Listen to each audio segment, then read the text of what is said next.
Hello everyone, welcome to my channel Social Fields. So today we are going to do some PYQs of DSSSB Social Science. So as we all know PYQs बहुत important होते हैं हर exam के लिए, competitive exam के लिए.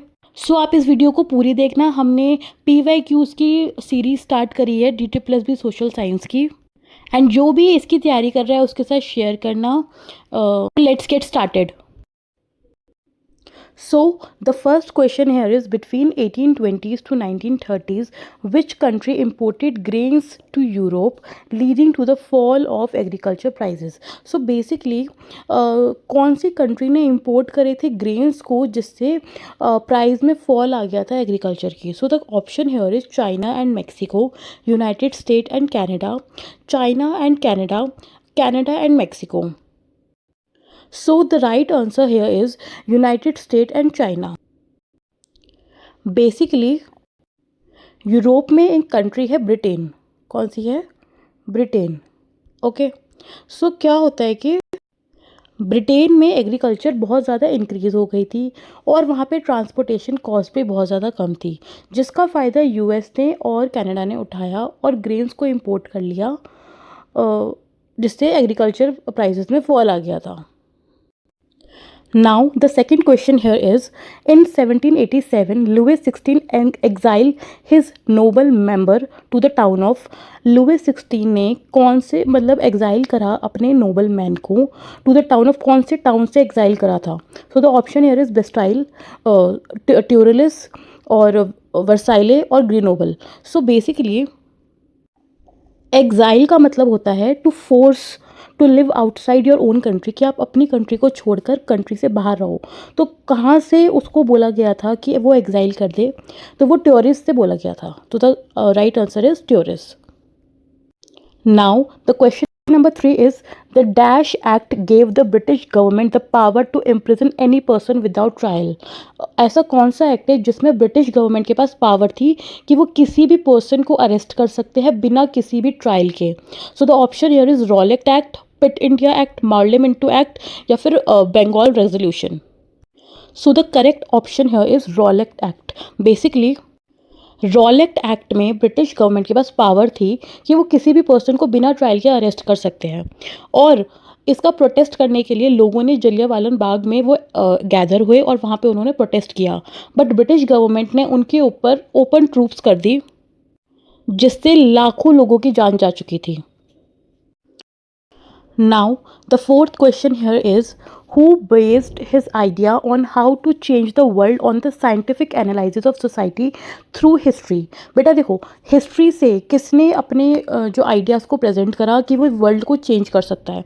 सो it was Karl Marx. Karl Marx ने ये किया था. कार्ल मार्क्स बेसिकली एक रेजोल्यूशनरी सोशलिस्ट थे who advocate for the scientific analysis. ये बेसिकली साइंटिफिक एनालिसिस पे बिलीव करते थे कि वो हिस्ट्री से अपने न्यू आइडियाज़ को फॉर्म कर सकते हैं. So the answer here is Karl Marx. Now, the fifth question here is, which of the following statements are correct regarding the Bhoodan movement? Bhoodan movement से हमें पता लग रहा है कि भूदान करना मतलब लैंड को डोनेट करना. उसके रिगार्डिंग कौन सा स्टेटमेंट करेक्ट है ये हमें बताना है. So number 1 statement here is, the movement was independent of the government. ठीक है, मूवमेंट जो था वो इंडिपेंडेंट था गवर्नमेंट से. The movement had supported from the Congress party. Congress party ने सपोर्ट किया था इस मूवमेंट को. And the third option is, it was led by the Jayaprakash Narayan. So आपके ऑप्शन के नीचे only one and third and second and one and the second. So जो ये मूवमेंट है वो इंडिपेंडेंट था. ठीक है, बिल्कुल इंडिपेंडेंट मूवमेंट था ये, और इसको कांग्रेस पार्टी ने भी सपोर्ट किया था. So 1 and 2 they both are correct. And it was not led by Jayaprakash Narayan. इसको लेड किया था विनोबा भावे ने. The Bhoodan movement started by the Vinoba Bhave in 1951 में इसको स्टार्ट किया था. एज ए वॉलेंट्री उन्होंने स्टार्ट किया था लैंड रिफॉर्म मूवमेंट का. एंड ये एक इंडिपेंडेंट बॉडी थी, एक इंडिपेंडेंट था ये गवर्नमेंट से, एंड उसको सपोर्ट किया था कांग्रेस पार्टी ने. Now, the question number 6 here is in the context of the French Revolution, which of the following pairs of events is correct? तो बेसिकली आपको डेट और इवेंट्स को करेक्ट करना है. Number 1 is declaration of the rights of man and citizen इन 1789. ठीक है, और ये हो गया आपका रिफॉर्मिंग चर्च एंड क्लर्जी 1787. ठीक है, और आपका थर्ड हो गया first anniversary of Bastilles, fall of Bastille in 1788. तो देखो इसमें से कौन सा सही है वो हमें बताना है. Okay, so number 1 is declaration of right of man and citizen is correct. ये आपका 1789 में हुआ था. Reform in church and clergy आपका 1788 में हुआ था. Okay, and fall of Bastille जो हुआ था आपका वो हुआ था 1788 में. लेकिन इसकी जो फर्स्ट एनिवर्सरी है, ओ सॉरी, 1789 में हुआ था. एंड इसकी जो फर्स्ट एनिवर्सरी है वो हुई थी 1790 में. ये हुआ था 1789 में एंड ये हुआ था आपका एक साल बाद 90 में. Understood? So the correct option here is only 1. Now the question number 7 here is give me blood and I shell give you freedom. Statement was made of. ये स्टेटमेंट किसने बोली थी? भगत सिंह ने, सुभाष चंद्र बोस ने, मोतीलाल नेहरू ने या लाला लाजपत राय ने? तो this statement was given by as obvious Subhash Chandra Bose. Subhash Chandra Bose used the slogan "Give me the blood and I shall give you the freedom" for the Azad Hind फौज. इन्होंने ये आज़ाद हिंद फौज के लिए ये स्टेटमेंट बोली थी कि तुम मुझे खून दो, मैं तुम्हें आज़ादी दूंगा. When was Delhi captured during the revolt of 1857? It is very important topic. ये बहुत ज़्यादा important topic है. तो कब हुआ था ये? 22 सितंबर 1857, 21 सितंबर 1857 या 23 सितंबर 1857 या 20 सितंबर 1857. सो दिल्ली वाला जो हुआ था वो हुआ था 20 सितंबर 1857 को. सो the correct answer is D. Now, the question number 9 here is the salt satyagrah of 1930 was a part of which movement? Salt satyagrah किसका पार्ट था? खेड़ा सत्याग्रह का, क्विट इंडिया मूवमेंट का, सिविल डिसोबीडियंट मूवमेंट का या नॉन कोऑपरेशन मूवमेंट का? So salt Satyagraha is a part of civil disobedient movement. Civil disobedient movement का part था जो कि 1930 में हुआ था. Now the question number 11 is who was the leader of the खुदाई खिदमतगर मूवमेंट? खुदाई खिदमतगर मूवमेंट का लीडर कौन था? अब्दुल गफ़र खान, गोपाल कृष्ण सिंह, गोपाल कृष्ण गोखले, सैफुद्दीन खिचलो या वल्लभ भाई पटेल? कौन था? तो इट वाज अब्दुल गफ़र खान. अब्दुल गफ़र खान इसके जो है लीडर थे. And Abdul Ghaffar Khan also known as frontier Gandhi. इनको फ्रंटियर गांधी भी बोला जाता है, अब्दुल गफ़र खान को, जिन्होंने खुदगई खिदमतगर मूवमेंट को लीड किया था basically. Now question number 11 here is in 1945 plan for economic development for India is known as 1945 plan जो था of economic development, उसको और क्या बोला जाता है? Bombay plan, Lucknow plan, Delhi plan, Calcutta plan, कौन सा प्लान बोला जाता है? So in 1945 economic development plan is famously known as, इसको बॉम्बे प्लान बोला जाता है. Okay, Bombay plan.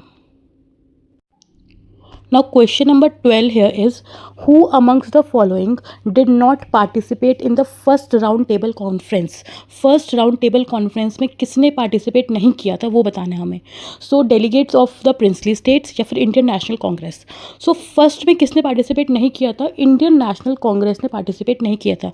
Delegates ने किया था princely state के, but Indian National Congress ने सिर्फ second round table को, बेसिकली सेकेंड राउंड टेबल को ही उसने पार्टिसिपेट किया था और फर्स्ट और थर्ड में नहीं किया था. यहाँ पे बेसिकली 3 राउंड टेबल कॉन्फ्रेंस हुए थे.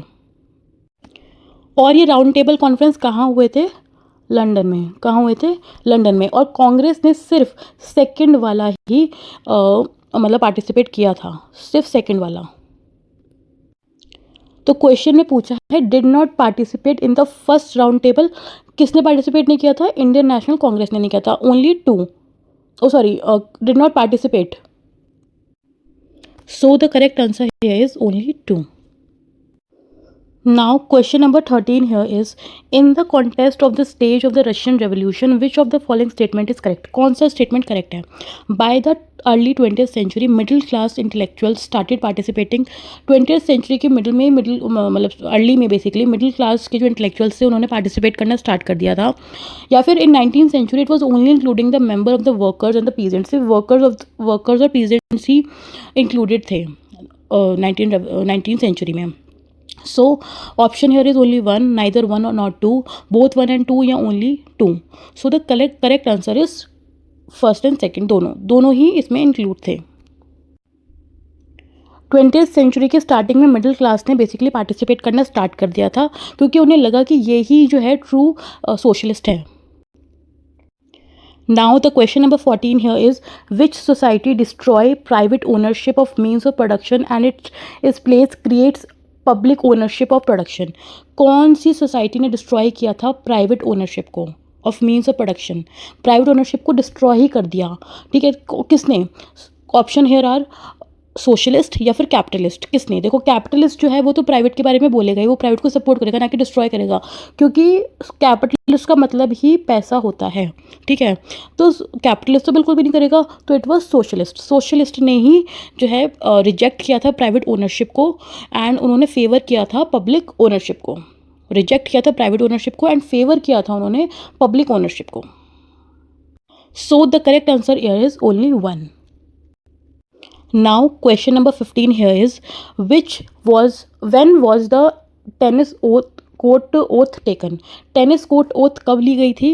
21 जून 1789, 19 जून या फिर 20 जून या 18 जून, कब ली गई थी? तो ये ली गई थी 20 जून को 1789 में. तो ये एक और फ्रेंच रेवोल्यूशन से टॉपिक है. फ्रेंच रेवोल्यूशन एक बहुत ज़्यादा इंपॉर्टेंट टॉपिक है. इसकी वीडियोज़ मेरे चैनल पे अपलोडेड है एनसीईआरटीज़ की. अगर आपको डीप नॉलेज चाहिए तो आप उन वीडियोज़ को ज़रूर देखना, इससे आपको और भी फ्रेंच रेवोल्यूशन के बारे में पता चलेगा. हु स्टार्टेड द खिलाफत मूवमेंट? खिलाफत मूवमेंट किसने स्टार्ट किया था? महात्मा गांधी, मोहम्मद अली एंड शौकत अली, मोहम्मद अली जिन्ना या हैदर अली? किसने स्टार्ट किया था? सो खिलाफत मूवमेंट को स्टार्ट किया गया था टू अली ब्रदर्स बोलते हैं. क्या बोलते हैं?